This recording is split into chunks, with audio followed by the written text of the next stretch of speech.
بسم اللہ الرحمن الرحیم۔ السلام علیکم ورحمۃ اللہ وبرکاتہ۔ امید ہے کہ آپ سب ایمان، صحت، عافیت اور برکت کے ساتھ ہوں گے۔ آج ہم سبق نمبر 51 کو پڑھیں گے، جس کا عنوان ہے علم البدیع۔ تو سب سے پہلے عبارت اور ترجمہ، اس کے بعد انشاءاللہ تفصیل پڑھیں گے۔ علم البدیع البدیع علم يعرف به وجوه تحسين الكلام المطابق لمقتضى الحال، وهذه الوجوه ما يرجع منها إلى تحسين المعنى يسمى بالمحسنات المعنوية، وما يرجع منها إلى تحسين اللفظ يسمى بالمحسنات اللفظية۔ ترجمہ دیکھیے، علم البدیع وہ علم ہے جس کے ذریعے اس کلام کو خوبصورت بنانے کے طریقے معلوم ہو، جو کلام مقتضی حال کے مطابق ہو، اور ان طریقوں میں سے جو معنی کی تحسین کی طرف راجع ہو، ان کا نام محسنات معنویہ رکھا جاتا ہے، اور جو لفظ کی تحسین کی طرف راجع ہو، اس کا نام محسنات لفظیہ رکھا جاتا ہے۔ اب تفصیل دیکھیے۔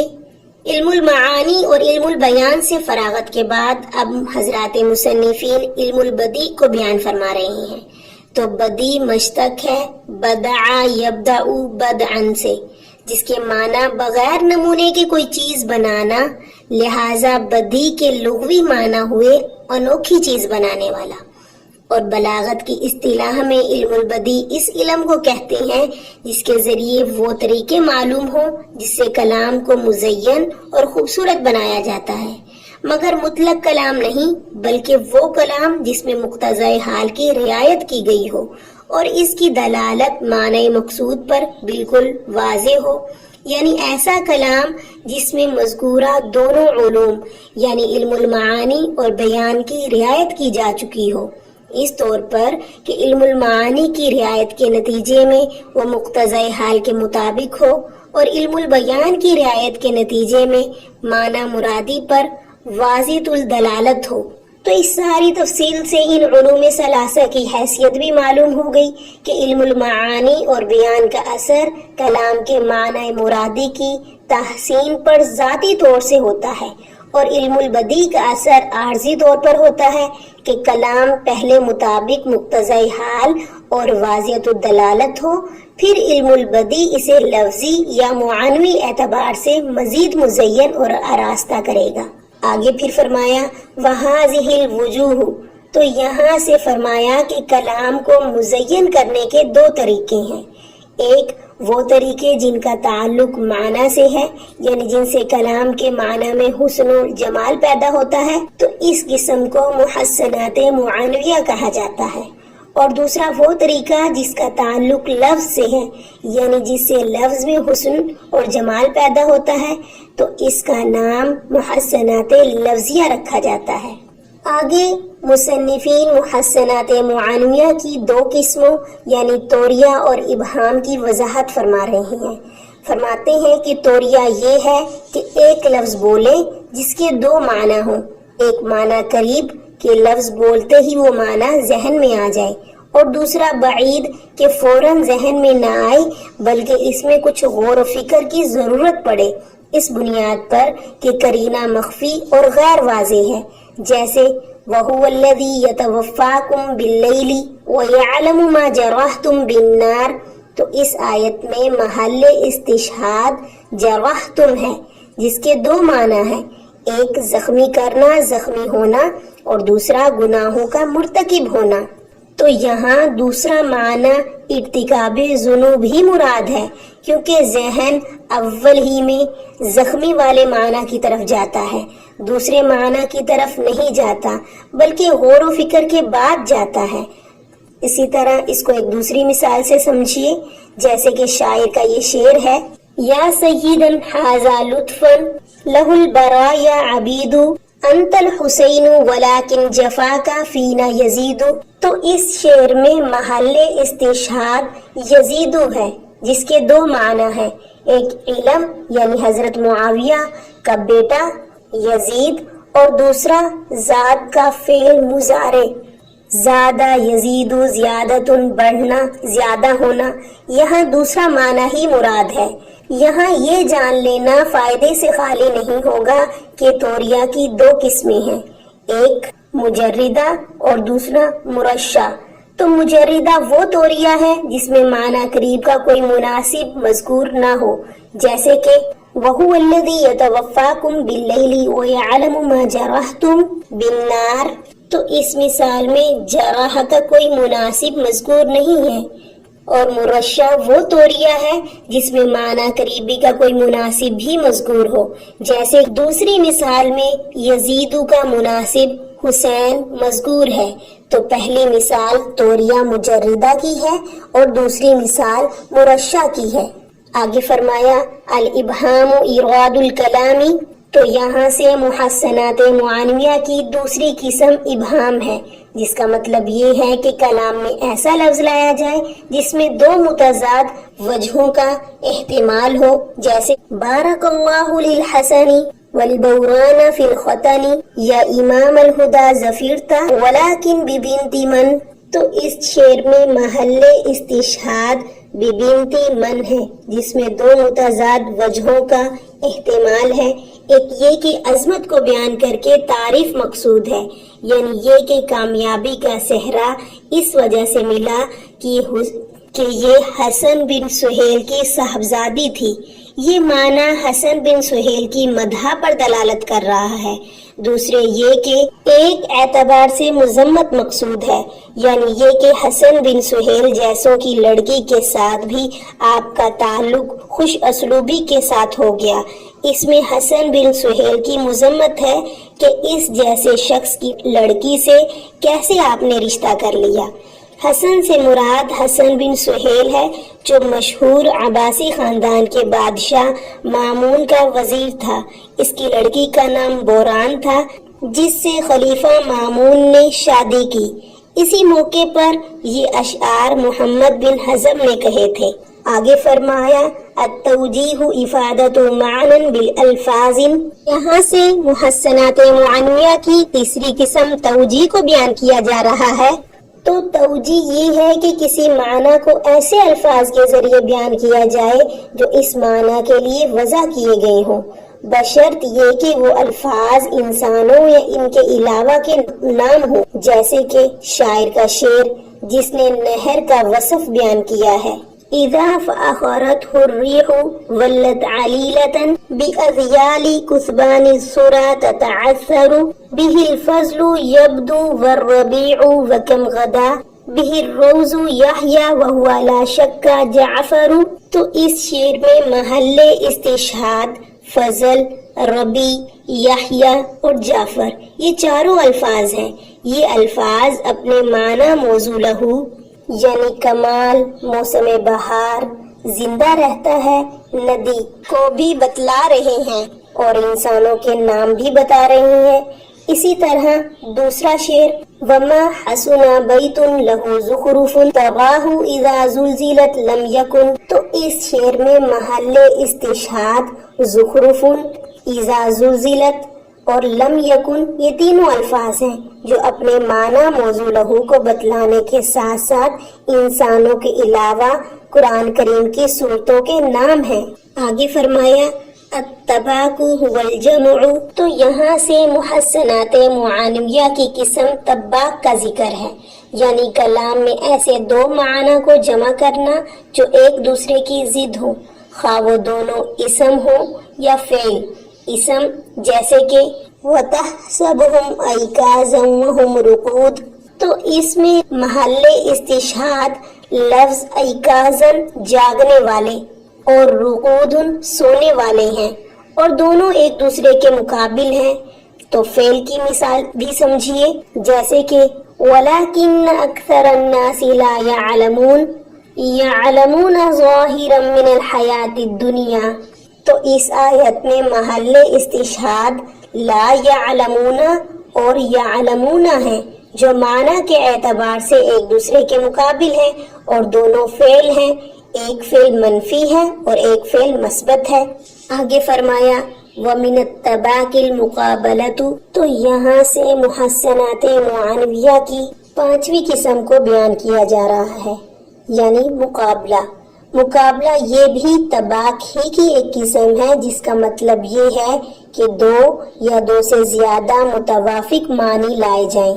پھر علی ترتیب ہر لفظ کا مقابل لایا جائے، جیسے کہ فَلْيَضْحَكُوا قَلِيلًا وَلْيَبْكُوا كَثِيرًا. تو اس آیت میں فَلْيَضْحَكُوا اور قلیلاً متوافق لفظ ہیں، اور اسی ترتیب سے فَلْيَضْحَكُوا کا مقابل وَلْيَبْكُوا اور قلیلاً کا مقابل کثیراً کو لایا گیا ہے.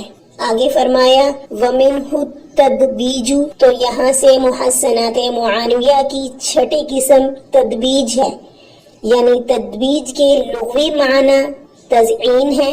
اصطلاح بلاغت میں تدبیج نام ہے کلام میں رنگوں کے الفاظ کو ایک دوسروں کے مقابل لانا، یعنی بطور مدح کسی کلام میں مختلف رنگوں کا تذکرہ کرنا، جیسے کہ تردى ثياب الموت حمرا فما أتى لها الليل إلا وهي من سندس خضر. تو اس شعر میں محل استشہاد حمر اور خضری ہیں. یہ دونوں جو ہیں دو رنگ ہیں جو ایک دوسرے کے بالمقابل ہیں، اور شعر کا مطلب یہ ہے کہ ممدوح جس وقت شہید ہوا اس کے کپڑے خون میں لت پت ہونے کی وجہ سے سرخ ہو گئے تھے، تو گویا اس نے سرخ چادر اور رکھی تھی، مگر جب اسے دفنایا گیا تو وہ خون آلود کپڑے جنت کے سبز ریشمی کپڑوں میں بدل گئے، یعنی کہ اسے جنتی لباس میں ملبوس کر دیا گیا. آگے فرمایا الادماج، تو یہاں سے 7ویں قسم ادماج کو بیان کیا جا رہا ہے. ادماج کے لغوی معنی لپیٹنے کے ہیں، اور اصطلاح میں ادماج اس کلام کو کہتے ہیں جسے ایک معنی کے لیے لایا گیا ہو مگر دوسرے معنی کو بھی ضمناً شامل ہو گیا ہو، جیسے کہ اقلب فیہ اجفانی کانی اعد بها علی الدہر الذنوب. تو یہ شعر مشہور شاعر ابو طبیب متنبی کا ہے، جس میں اس کا اصل مقصد درازی شب کو بیان کرنا تھا، مگر اس کے ساتھ شاعر نے زمانے کی بھی شکایت کر دی، گویا کہ زمانے کی شکایت مقصود اصلی نہیں تھی بلکہ ضمناً ہو گئی ہے. آگے فرمایا وَمِنَ الْإِدْمَاجِ، تو یہاں سے مصنفین فرما رہی ہیں کہ ادماج ہی کی ایک قسم استتباع ہے. استتباع کے لغوی معنی پیچھے پیچھے چلنا، اور اصطلاح میں تتبع کہتے ہیں کسی چیز کی تعریف ایسے انداز سے کرنا کہ اس تعریف سے ایک اور چیز کی تعریف ہو جائے، جیسے کہ سمیع البدیہۃ لیس یمسک لفظہ فکأنما الفاظہ من مالہ. تو اس شعر میں شاعر کا مقصد ممدوح کی فصاحت اور اس کے کلام کی برجستگی پر قدرت کو بتلانا ہے کہ میرا ممدوح بڑا حاضر جواب اور برجستہ گو ہے، اس کے پاس الفاظ کی کمی نہیں ہے بلکہ الفاظ کے خزانے ہیں. وہ ایسا ہے جس وقت بھی کوئی اس سے سوال کرے جواب کے لیے سوچنے کی اس کو ضرورت نہیں پڑتی ہے، لیکن یہ تعریف ایسے انداز سے کی ہے کہ اسی سے ممدوح کی ایک دوسری تعریف بھی ہو گئی، یعنی اس کی فیاضی اور سخاوت کا بھی بیان ہو گیا. آگے فرمایا مراعات النظیر یا جمع امر، تو یہاں سے مصنفین نے محسنات معانویہ کی 9ویں قسم کو بیان کیا ہے.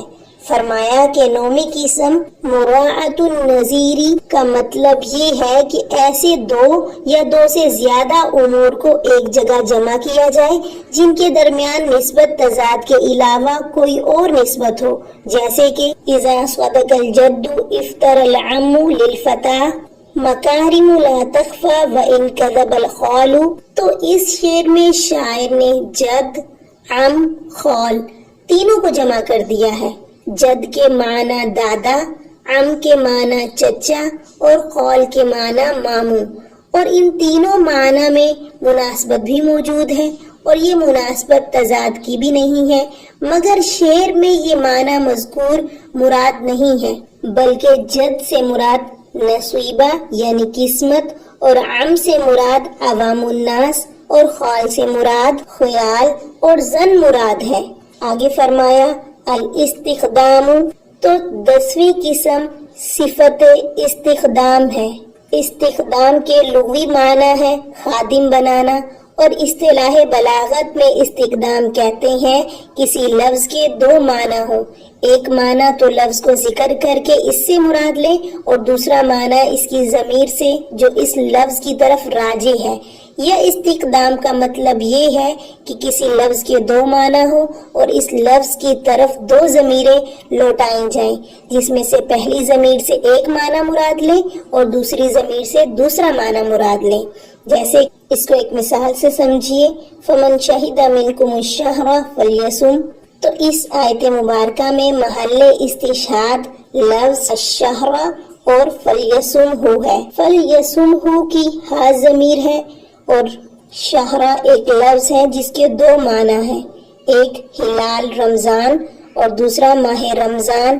تو لفظ شہر سے ہلال رمضان مراد ہے اور فلیصم ہو کی ہا ضمیر سے دوسرا معنی زمانہ معلوم یعنی ماہ رمضان مراد ہے۔ تو اسی طرح دوسری قسم کی مثال کو سمجھیے، جیسے کہ شاعر کا یہ شعر، فسق الغزاء والساکنیہ وانہم شبوہ بین جوانہ وضلوع۔ تو اس شعر میں محل استشہاد الغزاء اور ساکنیہ کی ضمیر اور شبوہ کی ضمیر یہ تینوں الفاظ ہیں، اس طور پر کہ الغزاء ایک لفظ ہے جس کی طرف دو ضمیریں لوٹ رہی ہیں اور دو ضمیریں جو ہیں ان کا معنی بھی الگ الگ ہے، اس طرح سے کہ ساکنیہ کی ضمیر غزا کی طرف لوٹ رہی ہے اور وہ موضع الغزا کے معنی میں ہے، اور شبوہ کی ضمیر مفعول کا مرجع غزا ہے جو نار غزا کے معنی میں ہے۔ آگے فرمایا الاستطراد۔ تو یہاں سے مصنفین محسنات معنویہ کی 11ویں قسم استطراد کو بیان فرما رہے ہیں۔ استطراد کے لغوی معنی ہے کلام کو اس طرح بیان کرنا کہ اس سے دوسرا کلام لازم آ جائے، اور اصطلاح بلاغت میں استطراد یہ ہے کہ متکلم اپنے اس مقصد کو جسے وہ بیان کر رہا تھا ناقص چھوڑ کر دوسرے مقصد میں لگ جائے کسی مناسبت کی وجہ سے، پھر دوبارہ پہلے مقصد کی تکمیل کے لیے لوٹے، جیسے کہ سموئیل کا یہ شعر، وَإِنَّ أُنَاسٌ لَا نَرَى الْقَتْلَ سُبَّةً إِذَا مَا رَأَتْهُ آمِرٌ وَسَلُولٌ يُقَرِّبُ حُبَّ الْمَوْتِ أَجَالَنَا لَنَا وَتَكْرَهُهُ أَجَالُهُمْ فَتَقُولُ وَمَا مَاتَ مِنَّا سَيِّدٌ حَتْفَ أَنْفِهِ وَلَا طُلَّ مِنَّا حَيْثُ كَانَ قَتِيلٌ۔ تو اس شعر کے پہلے مصرے میں شاعر نے اپنے خاندان کی شجاعت پر فخر ظاہر کیا ہے، اس طور پر کہ ہم لوگ قتل اور جنگ کی کوئی پرواہ نہیں کرتے، اس لیے کہ ان چیزوں سے ہمارا روزانہ کا سامنا پڑتا ہے، حتیٰ کہ یہ چیزیں ہماری عادت میں داخل ہو گئی ہیں، ہم اس کو بالکل معیوب سمجھتے ہی نہیں۔ پھر اس کے بعد دوسرے مصرے میں عامر اور سلول کی مذمت بھی کر دی کہ یہ لوگ جنگ سے گھبراتے ہیں، اسی طریقے سے دوسرے میں پہلے اپنا فخر بیان کیا اور ان دونوں قبیلوں کی مذمت کی، اور پھر تیسرے شعر میں اپنی بڑائی کی طرف لوٹ آیا کہ ہم اتنے بہادر اور دلیر ہیں کہ ہمارا کوئی سردار اب تک اپنی موت نہیں مرا ہے، بلکہ ہر ایک نے مقابلہ کرتے ہوئے ہی اپنی جان آفری کے سپرد کی ہے، اور ہم نے اپنے مقتولین میں سے ہر ایک کا قصاص لیا ہے۔ امید ہے کہ آپ کو محسنات معنویہ کی 11 اقسام اچھی طریقے سے سمجھ آ گئی ہوگی۔ آگے انشاءاللہ ہم محسنات معنویہ کی 12ویں قسم سے پڑھیں گے۔ جزاکم اللہ خیرہ۔